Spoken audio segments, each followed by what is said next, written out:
یو کس بیمار شوی دی په روژه کې او یو څو ورځې روژې پرېښودې دي یا په سفر باندې یا بل څه عذر ورته راغلی ډېر سوالونه ماته راغلي دي او هر کال راځي دا مسله ښه په غور سره اورېدل پکار دي چې آیا زنانه باندې چې د قضا روژې پاتې شي او ده بیا د شپږ روژې نیوه غواړي د شوال ده نو شروع به د څه نه کوي د شوال دا روژې به ونیسي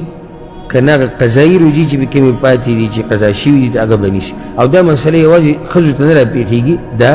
سړو ته هم راتلی شي لکه یو کس بیمار شوی دی په روژه کې او یو څو ورځې روژې پرېښودې دي یا په سفر باندې یا بل څه عذر ورته راغلی نو جواب د دې مسلې هغه دا دی اصل بنیادي مسله دلته دا تېر کړه د شوال روژې او غیر شوال مسله دا ده چې آیا د رمضان کمی قضایی روجی چې پاتې شوي دي د دې نه مخکې نفلي روجې نیوې کېدی شي او که نه دا بنیادي مسله ده نو په دې کې د علماو درې اقوال دي په دې کې د علماو درې اقوال دي یو قول دا دی چې د رمضان د قضا روجې چې کومې پاتې دي د دې نه مخکې نفلي روجې نیوې شي او که د شوال د شپږ روجې او که نوري د نیوې شي او دا د جمهور العلماء مذهب دی جمهور العلماء څه مطلب دی اکثر علماء دا احناف دا قول دی د شافعي مذهب والا علماء امام مالک مذهب والا لږ اختلاف پکې شته هغوی دا قول چې دا جایز دی هغوی دلیل دا ښیي وایي دا ولې جایز دی دلیل پې دا دی چې عایشه رضی الله عنها وایي په صحیح بخاري صحیح مسلم کې حدیث دی کان یکون علی الصوم من رمضان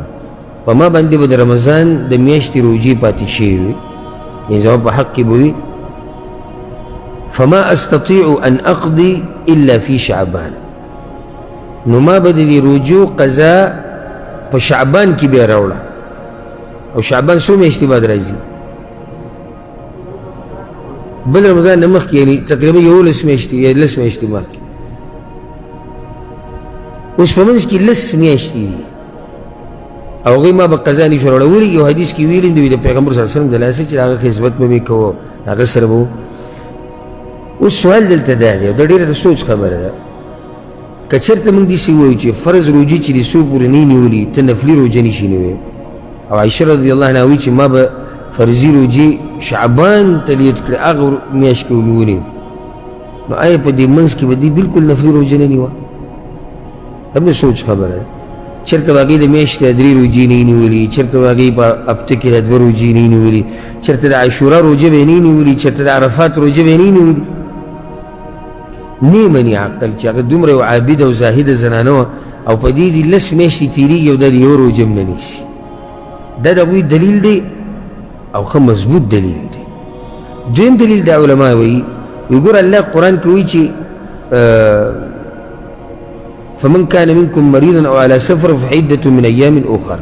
که څوک په سفر یا بیماری دې دې دا شمار پوره کړي په نورو ورځو کې دې ته وایي واجب موسع هغه واجب چې وخې پراخه دی لکه واجب خو د روژې به ته لازم راګرځي خو وخې څه دی پراخه دلیل پې چې وخې پراخه دی الله ویلي وي نورو ورځو کې دې شمار پوره کړي هغه ورځې الله خو ولي خو نه دي چې میاشت کې به یې دننه پوره کوي په 2 کې به پوره کوي په 3 کې پوره کوي نه دا یو داسې واجب دی چې وخې پراخه دی نو سلی موږ را تنګو په چا باندې چې نه ته به لازم د شوال د شپږو روژو نه مخکې دا واجب روژې دا به ته پوره کوې دې کې یو قول دا هم دی چې جایز دی خو مکروه دی دا هم کمزوری قول دی دریم قول مشهور هغه دا دی چې دا نه دی جایز لازم به اول قضا روژې نیسي او بیا به د شوال د روژې نیسي او دا د سعودي عرب د علماو اکثرو دقه قول دی د دوی چې کوم مشهور علما محققین دي د هغوی هم دا قول دی چې زنانه روژې د شوال هله نیوی شي چې کله چې کله هغه فرض روژې پوره کړي دوی دلیل څه وایي دلیل دا بیانوي وایي حدیث کې دي چې من صام رمضان دا صحیح مسلم حدیث دی ما اوس لږ ساعت مخکې 4 رمضان میاشتې روژې ونیوي ثم اتبعه بیا ورپسې شپږ د شوال دا ونیوي نو وایي چې د قضا دې زنانه یا دې سړي نه پوره کړي نو د رمضان میاشتې روژې نه دي پوره کړي نو چې د رمضان میاشت روژې پوره کړي بیا ورپسې را شپږ نیسي دا یو دلیل دی دویم دلیل او دې دلیل وضاحت لپاره شو دویم دلیل هغوی د ابو هریره رضی الله عنه یو روایت پیش کوي چې پای کې دا چې چا رمضان په چا باندې د رمضان میاشت راغله او بیا وروسته په ده باندې څه قضا پاتې شوه،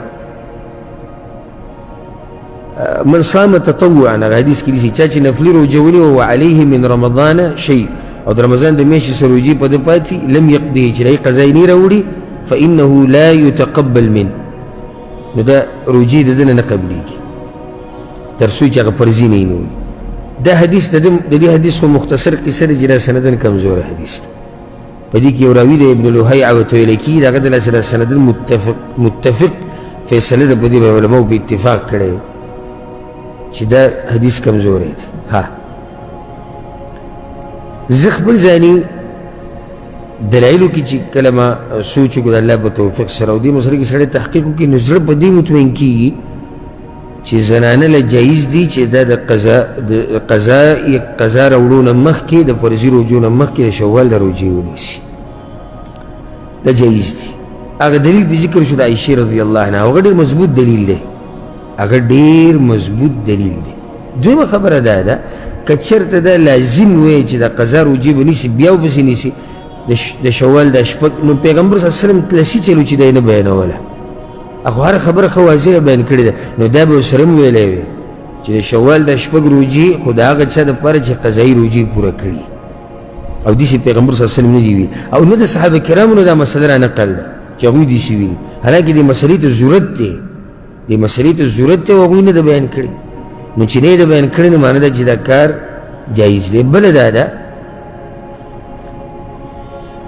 شریعت، د شریعت هغه مقصد چې دی روح هغه اسانتیا ده، لکه دغه آیتونو کې الله په خپله ویلي دي چې الله ستاسو دپاره سختي نه جوړوي، اسانتیا جوړوي. نو اسانتیا هم دا ده چې دې زنانه ته اجازت ورکړی شي او که نارینه هغه ته اجازت ورکړی شي. لکه اوس به تاسو حدیث یو زنانه ده په رمضان کې هغې لس ورځې روژې ونیوي، لس ورځې هغې ته عذر روژې ونیوي، نو په دې څو روژې پاتې شو؟ په دې څو پاتې شو؟ سوچ خبره څو بې پاتې شوې؟ لس. بیا د شوال په دې میاشت کې دې ته بیا لس ورځې عذر راغی، صحیح شو؟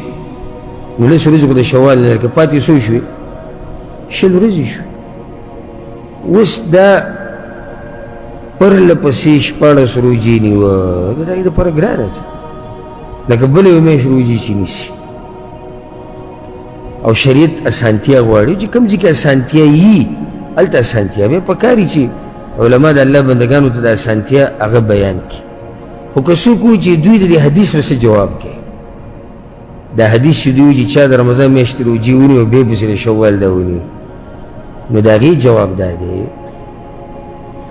چې چا د رمضان د میاشتې روژې ونیوي او بعض ته د عذر د لاسه پاتې شوي او اراده یې ده چې قضا به راوړم، نو ده د رمضان د میاشتې روژې ونیوي، ده ته ویلی کېږي چې ده روژې نیولي دي. اوس یو زنانه د روژې نه دي نیولي، یو څو دې باره کې خلک څه وایي چې د رمضان د میاشتې روژې نیولي دي که نه دي نیولي؟ نیولي دي که نه دي نیولي؟ نیولي دي، حالانکې یو څو پکې نه دي نیولي، خو هغه دا معذوره ده او اراده یې شته چې زه به د دې قضا راوړم. په دې در ښکلی مثال بل درکړم، ښه به دې مثال ته ښه خوشحاله شي انشاءالله. هغه ده پیغمبر صلی الله علیه وسلم حدیث کې وایي من قام رمضان ایمانا واحتسابا، چا چې د رمضان په شپو کې لمونځ وکړو د ایمان د لاسه او د ثواب د ګټلو په نیت، الله به له تېر شوي ګناهونه وبخي. آیا یو زنانه دا لمونځ ټول کولی شي هره شپه؟ نشي کولی، یو څو ورځې به دې پاتې کېږي. خو چې کله دا رمضان ختم شي او بیا زه تا نه تپوس وکړم چې دا زنانه د شپې تهجد کوونکې وه که نه وه، نو ته به څه وې؟ نه وه؟ وه که نه وه؟ وه، اگر که دې پکې یو څو ورځې نه دی کړی، یو څو ورځې قیام دې نه دی کړی، خو بیا هم دې ته ویلی کېږي چې دا د شپې تهجد کوي او کړی دی د رمضان په میاشت کې، نو دغه شان دې روژې نیولي دا څو چې پاتې دي نو دا د عذر د لاسه پاتې دي. نو خلاصه د خبرې هغه دا شوه او راجح قول دا والله اعلم چې دا د امام ابو حنیفه رحمه الله هم مذهب دی، د امام مالک او د امام شافعي مذهب والعلماء او د امام احمد بن حنبل رحمه الله د مذهب بعض علما دا قول غوره کوي چې زنانه له جایز دي او نارینه له هم دغه شان جایز دي چې هغه د قضا روجو پوره کولو نه مخکې نفلي روجې ونیسي خصوصا د شوال ده والله اعلم.